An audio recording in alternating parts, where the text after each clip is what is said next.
Сериал «Каменская» вышел в свет в декабре 1999 года. Телепремьера первого сезона состоялась в январе 2000 года.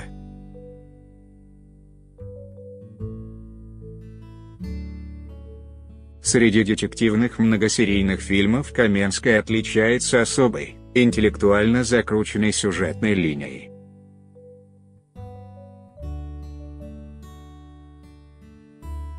Герои-сыщики олицетворяли собой элиту, аналитиков сыскного дела. В течение многих лет их роли исполняли блестящие актеры: Елена Яковлева, Сергей Гармаш, Сергей Никоненко.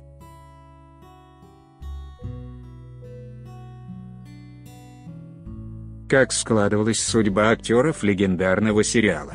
Елена Яковлева, главная героиня сериала, славится своими аналитическими способностями, незаурядным умом, а также трудным характером, который заключается в способности отстаивать свою точку зрения, невзирая на авторитеты.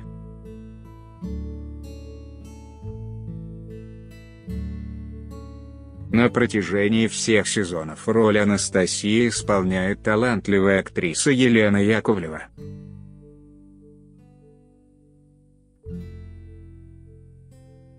Приехав из Харькова в Москву, Елена с первой попытки поступила в ГИТИС. По окончании была принята в один из ведущих театров Москвы – «Современник».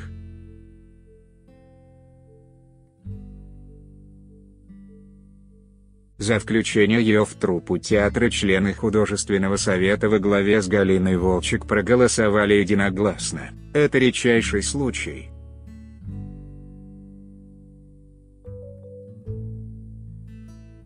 Этому театру актриса отдала 27 лет своей карьеры. Однако в мае 2011 покинула его.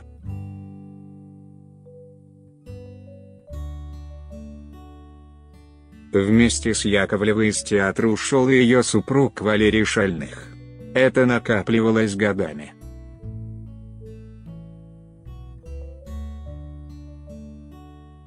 Играла многие спектакли по 18-20 лет. Казалось, не развиваюсь, а жую одну и ту же жвачку.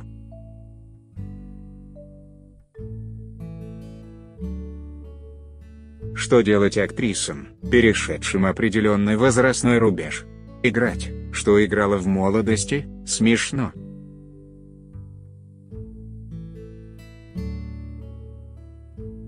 Надо переходить на другие роли, говорила о своем уходе Елена Яковлева в одном из интервью.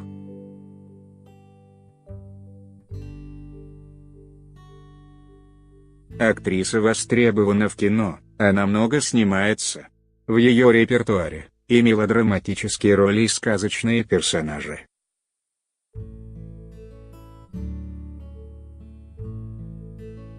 Пятидесятишестилетняя звезда не скрывает свой возраст и секреты своей красоты. По совету продюсера сериала «Каменской» согласилась на небольшую подтяжку морщинок возле глаз.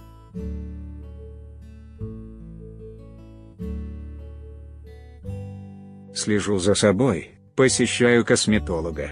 Перед важным событием не советую пользоваться новыми кремами.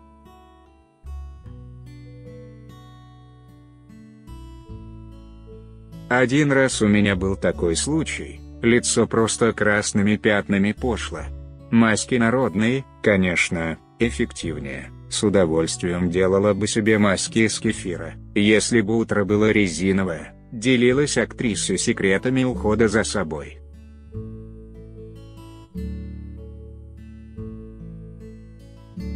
Елена Яковлева рассказала о пополнении в семье Сергея Гармаш. Сергей Гармаш, исполнитель роли оперуполномоченного Юрия Короткова, погибшего при исполнении своих обязанностей.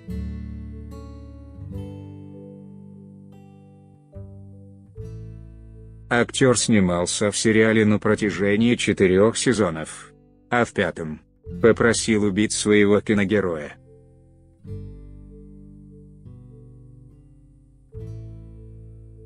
Театральная карьера актера неразрывно связана с театром «Современник». Сергей Гармаш является одним из ведущих актеров театра.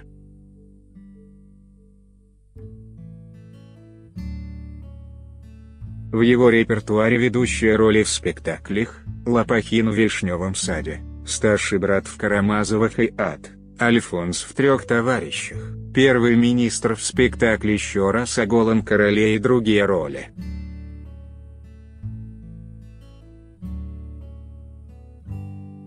Актер много снимается в кино, на его счету более 100 ролей. Он играет и в боевиках, психологических драмах и исторических кинолентах.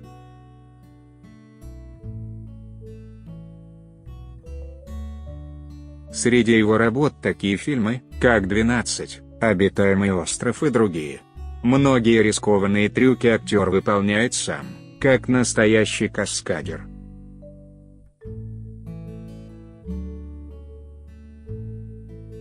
Одна из последних работ Гармаша – образ императора Александра III век в драме «Матильда».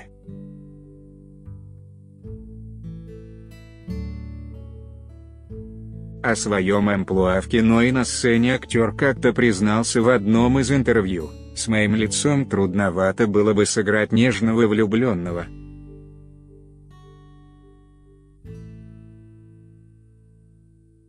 Тем не менее, все образы актера характерны и запоминающиеся своей внутренней силой.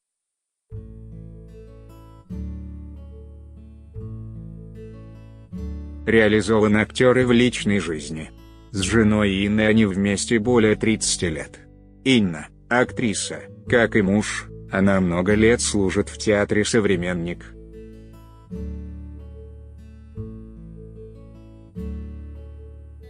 Я для себя давно сформулировал одну мысль. Что такое счастливая семья? Когда люди пытаются друг другу уступать на перегонки. Это, конечно, идеальная формула, а мы с Инной не образцы для подражания, особенно я.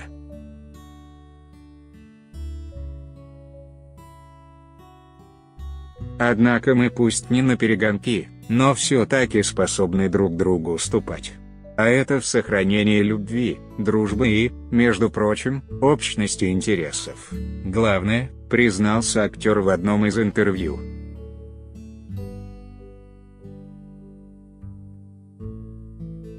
У пары двое детей, дочери Дарье 29 лет, сыну Ивану, всего 11. Ваня, который появился на свет спустя 18 лет после рождения Даши, это настоящий подарок от Бога.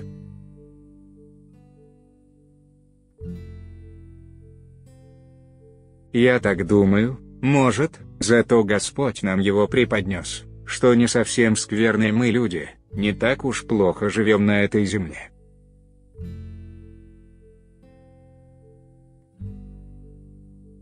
Ванька ведь такой прекрасный, он подарил нам годы жизни. Однозначно, я на 100% убежден, добавил молодости, я вот свои 50 лет чувствую себя совсем мальчишкой, так отзвался актер о сыне в беседе с журналистами.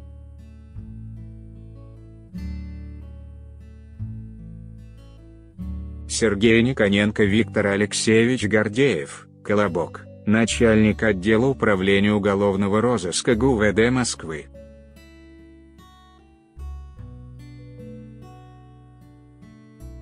Мудрый, добрый и справедливый. Готов стеной стоять за своих сотрудников. Исполнитель роли Колобка, известный актер, режиссер и сценарист Сергей Никоненко.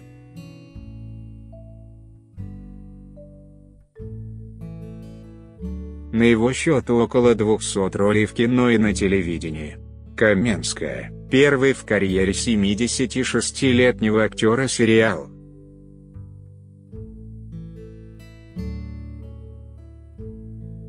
В роли полковника Гордеева актер был столь убедителен, что вскоре последовали новые и новые предложения работы.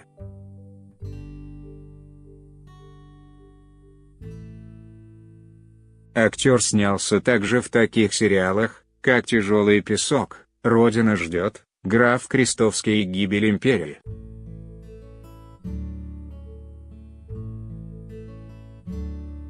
Первой женой актера стала Ирина Мельникова. Несмотря на то, что до свадьбы они были знакомы 10 лет, их брак просуществовал совсем недолго. с 1964 по 1966 год.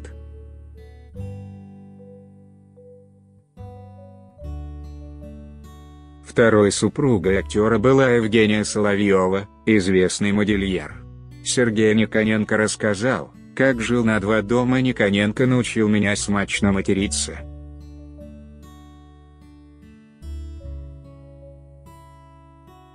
Оказывается, только так можно было добиться уважения соседей. Уроки не прошли даром, я до сих пор пользуюсь советами Сережи, умею поставить на место любого.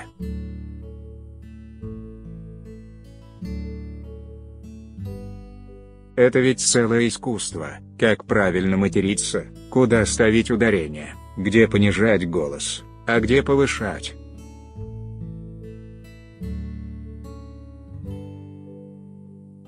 Для Никоненко я была как Галатея для Пигмалиона. К тому же он научил меня не только с соседями разбираться, но и достойно общаться с избранной публикой, вспоминала Евгения об их совместной жизни в московских коммуналках.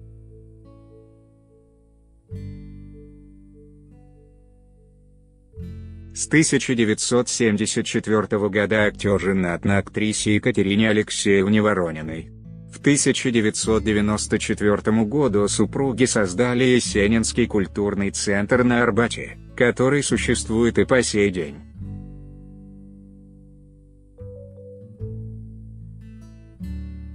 У пары взрослый сын Никанор.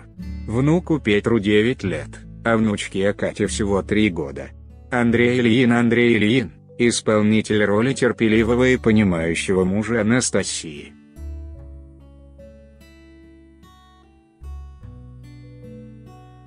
Чистяков, для многих телезрительниц, воплощение идеального мужчины.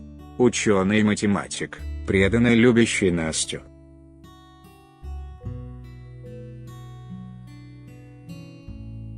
Чистяков часто помогает Каменской в аналитической работе и готов мириться со всеми ее недостатками.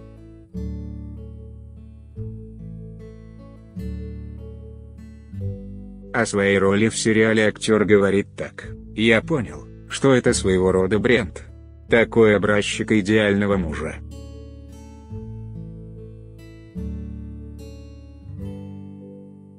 И, надеюсь, кому-то мой герой помог. Может быть, кто-то взял его схему общения с Настей на заметку себе.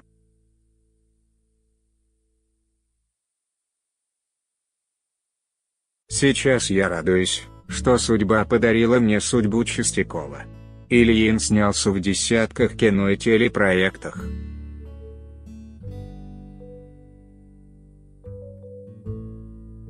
Первый большой успех Андрею Ильину принесла роль студента Феликса Раевского в фильме Петра Тодоровского «Какая чудная игра».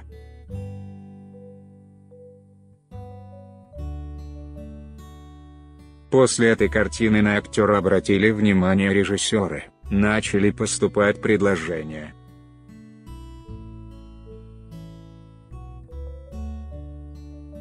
За свою актерскую карьеру Ильин играл и князя, и главврача, и киллера, и прокурора.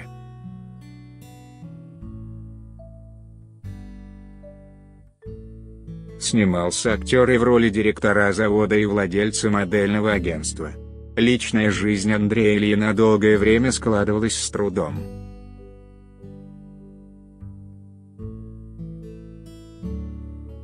Актер был женат трижды. Первой женой Андрея Ильина стала коллега, актриса театра русской драмы в Риге Людмила Ворошилова.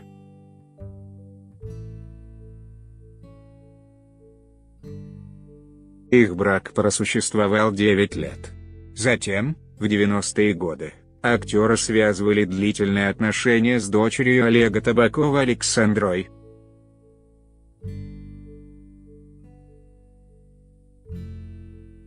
Третьей женой стала тренер по плаванию Ольга. Этот брак также распался. С 2010 года избранницей Андрея стала редактор телевидения Инга Рудкевич, которая подарила актеру сына Тихона.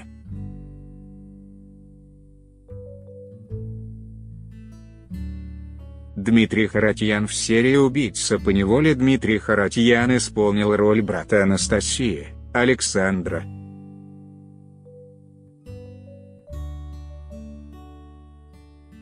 Став известным после съемок в легендарном фильме 1987 года «Гардемарины», вперед, 57-летний артист не теряет своей популярности и по сей день.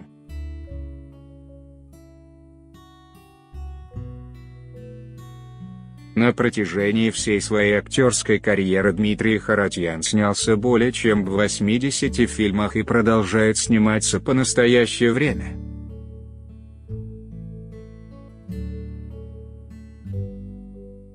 В 2004 году актер являлся ведущим реалити-шоу «12 негритят» на телеканале ТНТ. В 2007 году сыграл роль душепоэта в рок-опере на стихи Евгения Евтушенко «Идут белые снеги».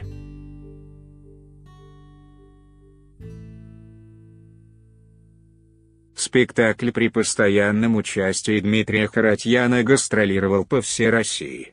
В 2009 году Харатьян вместе с певицей Ольгой Орловой участвовал в 3-м сезоне музыкального телешоу «Две звезды» на российском Первом канале, где завоевал 3-е место.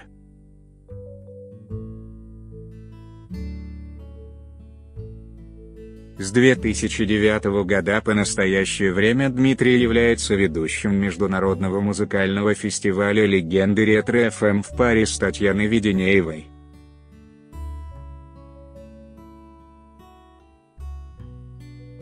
С 2010 по 2011 актер был ведущим программы «Добрый вечер, Москва» на телеканале ТВ-центр.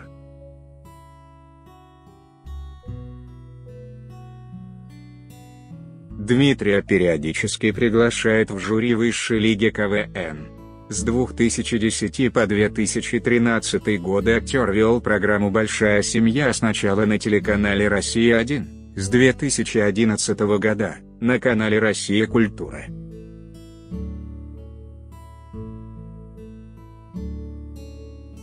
В августе 2013 года в Красногорском районе Московской области открылась театральная студия «Школа Гардемаринов» под руководством Дмитрия Харатьяна.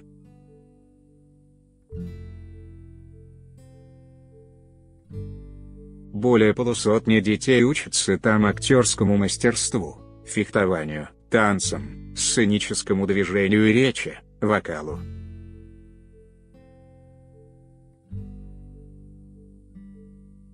Со своей первой женой Мариной Буримовой Дмитрий учился в Высшем театральном училище имени М.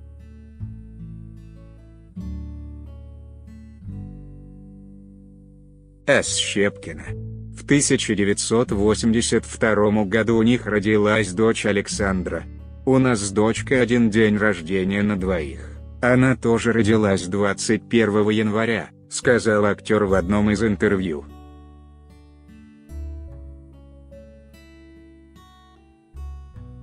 Супруги развелись в 1988 году.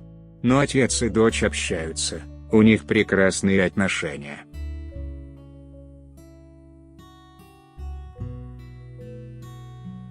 Александра окончила с отличием МСИ по специальности финансы, кредит и банковское дело.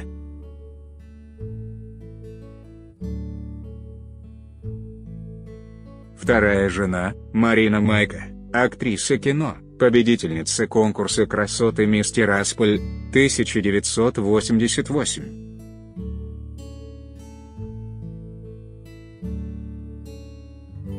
Дмитрий и Марина познакомились в 1989 году.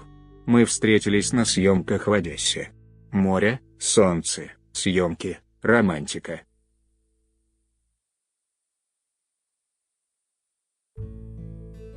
Я сразу обратил внимание на ее тонкость, хрупкость, красоту и аристократичность. Она была совершенно не похожа на других, какая-то отдельная.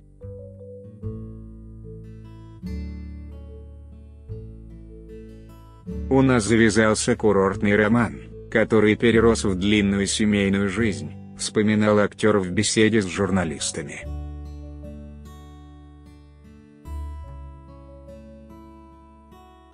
1997 году Марина и Дмитрий вступили в официальный брак. А через год у них родился сын Иван.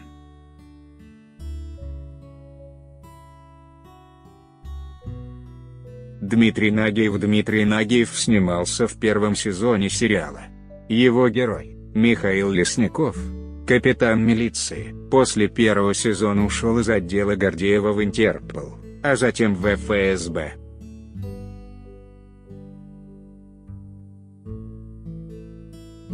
Известный актер и шоумен, 50-летний Дмитрий Нагиев принимает участие в многочисленных телепроектах.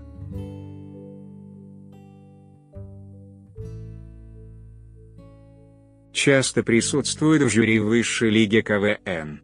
В 2010 и 2011 годах с бывшей женой Алисой Шер, актрисой Аллой Нагиевой, провел церемонии вручения премии радиостанции Питер ФМ.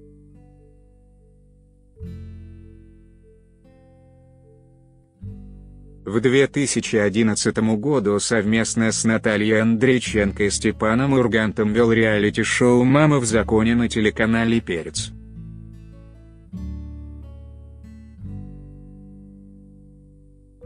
С 2012 по 2016 год снимался в комедийном сериале «Кухня», роль владельца ресторана Клод Моня.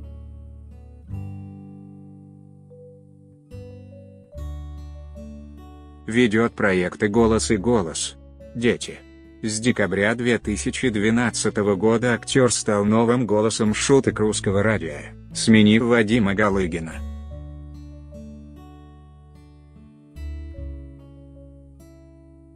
С 2012 года является постоянным ведущим ежегодной церемонии «Золотой граммофон» в дуэте с Иваном Ургантом.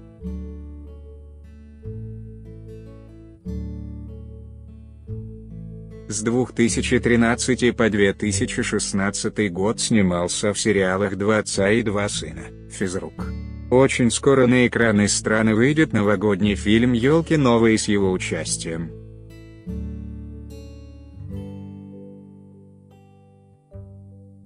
Уговорами, интригами, пытками я попал в «Елки новые». А получилось на удивление смешно.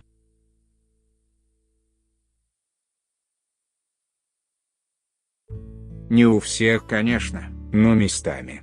Моими местами, написал актер на своей странице в соцсетях.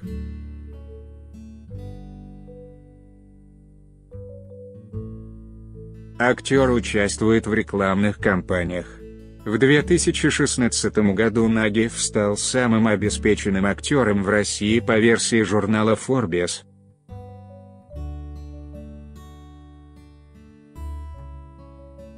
К своей персоне Дмитрий относится с неизменным юмором. Судьба даровала мне вечную дорогу, неземную красоту, прекрасный голос, красивую фигуру, густую шевелюру и способность вольной интерпретации реального положения вещей, написал актер на своей странице в Instagram.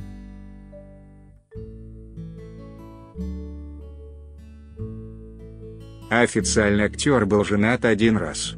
Его брак с Аллой Нагиевой, творческий псевдоним Алиса Шер, продлился 18 лет.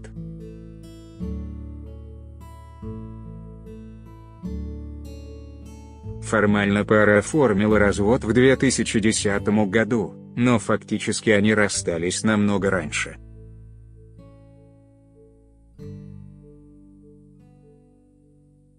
О своем браке с Дмитрием Алла Нагиева написала 2 книги. В 2004 «Я была женой Нагиевой», в 2005 «Как никогда не выйти замуж».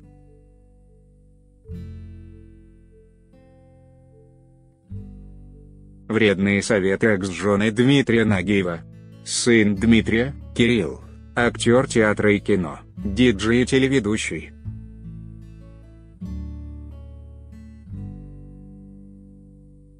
Он снимается в сериалах. Известность ему принесли съемки в фильме «Бригада. Наследник».